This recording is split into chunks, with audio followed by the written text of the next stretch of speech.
और हो सकता है इस बहाने Bharatiya Janata party operation lotus करके जो आम आदमी पार्टी की सरकार, ये विधायकों को वापस लाने की कोशिश करे। वो जानते हैं कि जेल में तो जाना ही है, कम से कम जो है कुछ और झूठे आरोप लगा ले। उनकी हिम्मत हो तो बता देना, हम कौन आया था, कब आया था, किसको ऑफर दिया, ये भी स्पष्ट कर देना। वो नहीं चल रहा है कोई व्यापार, घर में नहीं है दाने चार, देश का हुआ बंटाधार, जोर से बोलो 400 पार। काला धन वापस नहीं आया मेरे यार, जोर से बोलो 400 पार। हाँ। कुछ बचे हैं भ्रष्ट परिवार, होना ही है 400 पार, और अखिलेश में भी हो जाएगी रार, होना ही है 400 पार। यहाँ वहां क्यों भागते हैं? आपको लतिया कर बाहर कर दिया गया, फिर भी नहीं पूछ रहे हैं। चित्रा जी, इस बदतमीज आदमी से आप बात कर रहे हैं। ये लतियाना ये कौन सा शब्द है? मतलब इससे तो हमें बचना चाहिए ना। ठीक है सर, प्लीज एक सेकंड। बदतमीज आदमी को कौन है आदमी? दोस्तों नमस्कार, स्वागत है आप सभी का। आप देख रहे हैं एसके डिबेट। राहुल गांधी की भारत जोड़ो न्याय यात्रा बिहार में प्रवेश कर चुकी है। उनकी रैली में तेजस्वी यादव राहुल गांधी की ड्राइविंग सीट पर नजर आए। उन्होंने बिना नाम लिए नीतीश कुमार को थका हुआ मुख्यमंत्री कहकर रैली के लोगों से बोला कि 2024 में मोदी जी को सत्ता से बेदखल करने का काम करेंगे। दूसरी तरफ मोदी जी ने हरियाणा के रेवाड़ी में एक रैली को संबोधित किया। मोदी जी ने रैली में 400 पार की हुंकार भरी। उन्होंने बोला, अब की बार 400 पार एनडीए सरकार। मोदी जी ने कांग्रेस पार्टी पर जमकर हमला बोला तो इंडी गठबंधन पर भी तंज कसा। इस बीच लालू प्रसाद यादव के एक बयान ने बिहार की सियासत को गरमा दिया है। जब पत्रकारों ने उनसे पूछा कि क्या नीतीश कुमार के लिए आपने दरवाजे बंद कर दिए हैं या अभी भी दरवाजे खुले हैं, तो उन्होंने जवाब दिया, दरवाजे तो खुले ही रहते हैं। अब बड़ा सवाल यह है कि क्या आरजेडी को अब भी उम्मीद है कि नीतीश कुमार वापस आएंगे? दोस्तों, आज की डिबेट इन तमाम मुद्दों पर होने वाली है। बीजेपी की तरफ से प्रेम शुक्ला जी हैं, वरिष्ठ पत्रकार आशुतोष और अनुराग भदौरिया समाजवादी पार्टी की तरफ से हैं। दोस्तों, वीडियो वो शानदार होने वाली है। आपसे अनुरोध है वीडियो को अंत तक जरूर देखें। वीडियो पसंद आए तो लाइक करें, शेयर करें, कमेंट करें और मेरे चैनल को सब्सक्राइब करें। चलो दोस्तों, मेन डिबेट स्टार्ट करते हैं। चलिए शुरू करते हैं। लेकिन जिस तरीके से हेमंत सोरेन को गिरफ्तार किया गया, उसके बाद यह आशंका बहुत बलवती है कि अरविंद केजरीवाल को भी गिरफ्तार किया जाएगा। और एक बात ध्यान रखिए कि इस वक्त अगर अरविंद केजरीवाल अरेस्ट होते हैं तो ये वाकई में बहुत बड़ा संकट आम आदमी पार्टी के ऊपर होगा, क्योंकि उनके जो दो प्रमुख नेता जिनकी अनुपस्थिति में अगर जेल के बाहर होते तो शायद पार्टी को संभाल भी सकते, तो सरकार भी चला सकते थे। वो मनीष सिसोदिया और संजय सिंह दोनों ही आज की तारीख में जेल में है और उनको बेल नहीं मिल रही है। तो ऐसे में दिल्ली पूरी तरीके से हेडलेस हो जाएगी आम आदमी पार्टी के लिए। और हो सकता है इस बहाने Bharatiya Janata party operation lotus करके जो आम आदमी पार्टी की सरकार, ये विधायकों को वापस लाने की कोशिश करे। रुको जरा, सबर करो। केजरीवाल की राजनीति झूठ की बुनियाद पर है, और वो जब बाहर झूठ बोलते हैं तो उनको जो है कान पकड़ के माफी मांगनी पड़ती है। अरुण जेटली जी से कान पकड़कर माफी मांगी, नितिन गडकरी जी से झूठे आरोप लगाए, कान पकड़कर माफी मांगी, कपिल सिब्बल से कान पकड़कर माफी मांगी। वो विधानसभा के जो सदन है उसका दुरुपयोग झूठ बोलने के लिए करते हैं, ताकि उन पर जो है कोई मुकदमा ना बने और उनको फिर कान पकड़ के उठक बैठक करके माफी ना मांगनी पड़े। इसलिए बारंबार जो जानते हैं कि मेरा भ्रष्टाचार जो है उसके खिलाफ जिस तरह के प्रमाण है, उनके मनीष सिसोदिया जो है वो जेल काट रहे हैं और उनकी सुप्रीम कोर्ट तक कह रहा है कि उनके खिलाफ किस तरह से उन्होंने मनी लॉन्ड्रिंग की है उसका मनी ट्रेल है। इसी तरह से संजय सिंह के लोगों ने कैसे रिश्वत ली इसके सबूत हैं। तो वो लगातार जेल में होने के कारण वो जानते हैं कि जेल में तो जाना ही है, कम से कम जो है कुछ और झूठे आरोप लगा ले। तो झूठे आरोप लगाकर किसी तरह जो है वो सोच रहे हैं किसी तरह से मैं झूठ बोलूंगा तो हो सकता है प्रवर्तन निदेशालय वाले कार्रवाई करने में विलंब करें। वो कह रहे हैं 25 करोड़ का ऑफर दिया गया है हमारे साथ, उनसे तो बाकायदा चित्रा जी, बाकायदा सीआईडी ने आके उनसे पूछा बताइए किसको दिया। उनकी हिम्मत हो तो बता देना, हम कौन आया था, कब आया था, किसको ऑफर दिया, ये भी स्पष्ट कर देना। वो तो झूठ बोलने वाले जिनका जो है सिद्धहस्त झूठे हैं, और उनकी पार्टी के आसपास भी अगर कोई चले जाता है तो अभी झूठ बोलने का विशेषज्ञ हो जाता है। और इसी तरह का उन्होंने कहा था कि मैं तो जो है कभी राजनीति में नहीं आऊंगा, राजनीति में आ गए, अपने बच्चों की कसम खाई थी।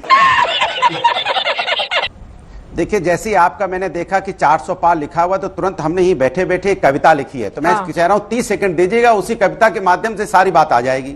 गरीब पर है भूख की मार, धन्ना से व्यापार, महंगाई बेरोजगारी की पड़ी है मार, जोर से बोलो 400 पार। नहीं चल रहा है कोई व्यापार, घर में नहीं है दाने चार, देश का हुआ बंटाधार, जोर से बोलो 400 पार। भाईचारे के इमोशन पे हुआ अत्याचार, समाज में बढ़ रहा है भ्रष्टाचार, किसान पे हो रहा आंसू गैस का बार, जोर से बोलो 400 पार। नफरत की बह रही बयार, नैतिकता हो रही शर्मसार, महिलाओं पे बढ़ रहा अत्याचार, जोर से बोलो 400 पार। रुपए पर हुआ डॉलर सवार, आतंकवाद ने की हद पार, काला धन वापस नहीं आया मेरे यार, जोर से बोलो 400 पार।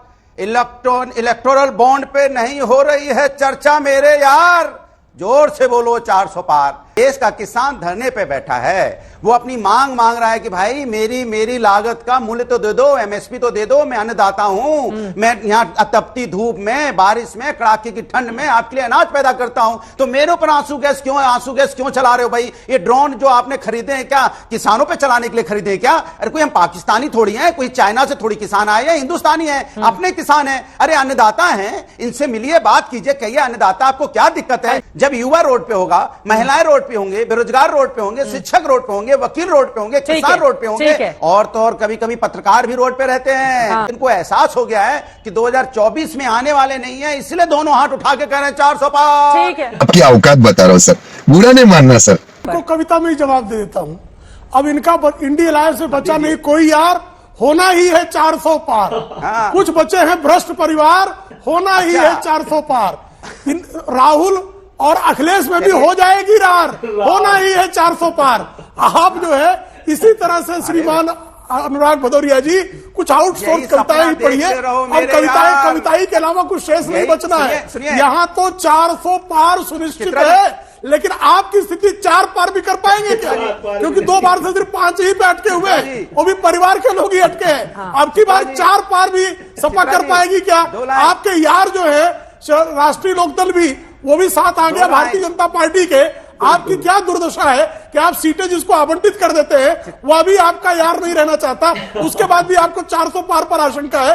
कविताई कीजिए, और कुछ शेष बचा नहीं है। नीतीश जी की गारंटी पर भरोसा है आप लोगों को, नहीं भरोसा है? सवाल तो बड़ा ये है। देखिए, भारतीय जनता पार्टी भरोसा हर अपने साथी पर करती है। भारतीय जनता पार्टी ने आज तक किसी भी साथी के साथ घात नहीं किया। कांग्रेस तो है नहीं कि लालू प्रसाद यादव बेचारे 2009 में उनकी सीटें घट गई, उनको अपमानित करके बाहर बैठा दिया, स्टालिन की बहन को जेल में भेज दिया, राजा को जेल भेज दिया। ये कांग्रेस नहीं है। भारतीय जनता पार्टी भारतीय जनसंघ के जमाने से 1952 में जब डॉक्टर श्यामा प्रसाद मुखर्जी के नेतृत्व में भारतीय जनसंघ की स्थापना हुई थी, उस समय पहली बार एनडीए बना था, पहली बार गठबंधन की राजनीति की नींव भारतीय जनता पार्टी के पूर्ववर्ती संगठन भारतीय जनसंघ ने डाला था। थोड़ी कमी नजर आ रही है प्रेम शुक्ला जी आपके, मतलब एकदम दम ठोक कर आप नहीं बता पा रहे हैं। अच्छा, इससे भी दम ठोक कर क्या बताएं कि 52 से नजर आ रही है? बिल्कुल पता नहीं। आपके पास कॉन्फिडेंस नापने की, मुस्कुराकर जो कह दिया है उससे मुश्किलें आप लोगों की चिंताएं बढ़ गई। आपके पास कॉन्फिडेंस नापने की कौन सा यंत्र है मुझे नहीं पता है, लेकिन हमारा कॉन्फिडेंस अपने जितने भी गठबंधन के साथी हैं उन पर पूर्ण रहता। कॉन्फिडेंस तो उनका घटा है। कल तक श्रीमान नीतीश कुमार को जो संयोजक प्रस्तावित कर रहे थे लालू जी, उनका जिस तरह से अपमानजनक उनके साथ बर्ताव उनके सहयोगी दलों ने किया, वो गारंटी देना चाहिए था कि अपमान नहीं होगा नीतीश जी का। आज वो गारंटी नहीं दे पा रहे हैं। आरएलडी उनका साथ छोड़ के चली जा रही है, गारंटी नहीं दे पा रहे। ममता बनर्जी साथ छोड़ के चली गई, गारंटी नहीं दे पा रहे। अरविंद केजरीवाल साथ छोड़कर चले गए, गारंटी किसी की नहीं ले पा रहे। और अपनी खुद की उनकी गारंटी जो है एक्सपायरी डेट के करीब है। मैं एक चीज जरूर कहना चाहूंगा कि सुप्रीम कोर्ट में भारतीय जनता पार्टी को बहुत यकीन है, बेल नहीं मिल रही इसमें तो कोई दो राह है ही नहीं। बट इसी सुप्रीम कोर्ट ने इलेक्ट्रॉनिक जो इलेक्टोरल बॉन्ड है उस पर भी टिप्पणी की थी, तो ऐसा तो नहीं हो सकता ना कि इलेक्टोरल बॉन्ड पे चर्चा करेंगे तो कर लेंगे चर्चा मित्र। आप इलेक्टोरल बॉन्ड की चर्चा में आए हो, यहाँ वहाँ क्यों भागते हैं यार? यहाँ वहाँ भागते क्यों? आशुतोष जी इतना अधिक जो है क्यों नीचे गिरना चाह रहे हैं? गर्त तक गिरने की आपकी जो है मंशा क्यों बढ़ती जा रही है? आशुतोष जी आज इलेक्टोरल बॉन्ड पे ही चर्चा कर लेते हैं मित्र, आइए इसी पर। और आप लोकपाल के लिए बड़ा लगे हुए थे, लोकपाल क्यों नहीं लाए? आपकी हिम्मत हुई आज तक पूछने की? आपको लतिया कर बाहर कर दिया गया, फिर भी नहीं पूछ रहे हैं। गजब बेइज्जती है। चित्रा जी, इस बदतमीज आदमी से आप सुन लीजिए भाषा, सुन लीजिए भाषा, एक एक करके ठीक है। अब प्रेम शुक्ला जी, लतियाना ये कौन सा शब्द है? मतलब इससे तो हमें बचना चाहिए ना। ठीक है सर, प्लीज एक सेकंड सर, एक सेकंड अपनी अपनी बारी में बोलेंगे, अपनी अपनी बारी में बोलेंगे। और ठीक है प्रेम शुक्ला, मुझे आपत्ति है, लेकिन ठीक है, खत्म कीजिए प्लीज, खत्म कर लीजिए प्रेम शुक्ला जी, प्लीज खत्म कीजिए, इस बदतमीज आदमी को। आशुतोष जी मेन टॉपिक पर आते हैं। ठीक है प्रेम शुक्ला जी, मेन टॉपिक पर आते हैं। टॉपिक पर। Prem Shukla ji please, Prem Shukla ji please, Prem Shukla ji please, उनको बोले करिए। मुझे आप दोनों की भाषा पर आपत्ति है, प्लीज टॉपिक पर रहेंगे। दोनों लोग नहीं मानेंगे, मुझे ऑडियो डाउन कराना पड़ेगा, ये तो अच्छा नहीं। प्लीज अब प्रेम शुक्ला जी बात खत्म हो गई, ठीक है, बात खत्म कीजिए प्लीज। कौन है आदमी? देखो कौन है आदमी, सुन लो, पागल हो गए, रक्तचाप बढ़ गया गुरु, किसी डॉक्टर से इलाज करवाओ। प्रेम शुक्ला जी, मनोरोग बोलेगा, प्रेम शुक्ला जी प्लीज, मनोरोग ये तरीका ठीक नहीं है। एक सेकंड, ये तरीका ठीक नहीं है। मुझे आप दोनों लोगों की, एक सेकंड सर, आप दोनों लोगों की भाषा पर आपत्ति का इस्तेमाल किया जाएगा प्लीज। प्रेम शुक्ला जी, ये तरीका ठीक नहीं है, ये तरीका ठीक नहीं है। नहीं, उनके बदतमीज शब्द में आकर डूबा हुआ व्यक्ति दोनों लोग।